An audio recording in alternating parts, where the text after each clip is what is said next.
Jadi makanya ada cerita Imam Syafi'i datang ke rumahnya Imam Hambali. Ya, diceritakan bahwa Imam Syafi'i ini berkunjung ke Imam Hambali. Ternyata Imam Syafi'i disogati lah istilah bahasa Jawanya disogati. Itu makannya banyak. Anaknya Imam Hambali ini bingung, katanya ini imam besar kok makannya banyak kan begitu. Terus kemudian anaknya kan tidur, kan itu kan pada waktu malam.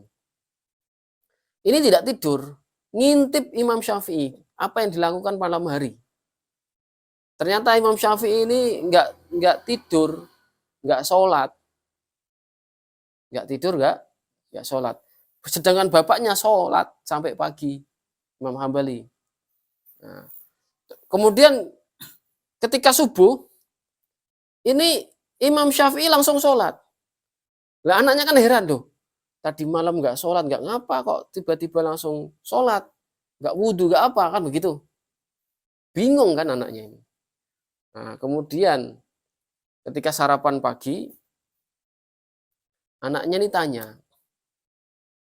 Ketika sarapan pagi, anaknya ini tanya kepada bapaknya, kok tadi malam tuh nggak sholat. Hanya merenung gitu kan, dikiranya merenung. Kemudian makannya banyak. Kemudian sholat subuh berjamaah tanpa wudhu. Ini bagaimana ini ayah? Kan begitu kan. Nah ayahnya ini kemudian wadul sama Imam Syafi'i. Klarifikasi maksudnya. Minta klarifikasi. Ini bagaimana penjelasannya Imam Syafi'i? Nah dijelaskan Imam Syafi'i sengaja makan banyak karena makannya orang soleh. Dari hartanya orang soleh itu obat. Jadi kalau kita berkunjung kepada kiai, kalau disuguhi makanan, jangan ditolak. Entekno, kalau bisa sak warakmu. Karena itu obat. Paham? Paham maksudnya? Nah, karena ini Imam Syafi'i melakukan demikian. Itu obat. Kenapa ke obat? Karena Imam Syafi'i tahu bahwa harta yang digunakan untuk makanan ini halal. Paham maksudnya? Jadi itu jadi obat. Nah, jadi dia datang ke situ kan memang ingin berobat. Paham maksudnya? Ini yang pertama. Yang kedua, dia tidak sholat.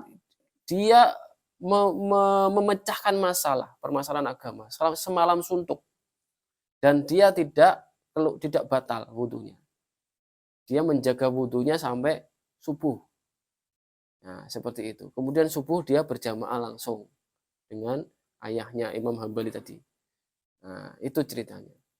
Bisa dipahami? Nah, jadi gitu. Maka sambat kepada orang soleh itu baik, agar didoakan cepat sembuh. Makan makanan terhadap para ulama, orang-orang soleh itu juga obat, baik. Tapi kalau banyak makan, sengaja banyak makan, dimanapun banyak makan, itu tidak baik. Paham maksudnya? Nah, jadi gitu. Ya, wallahu a'lam wa ahkam. Nuhalil wa nusolli ala nabi. La ilaha illallah.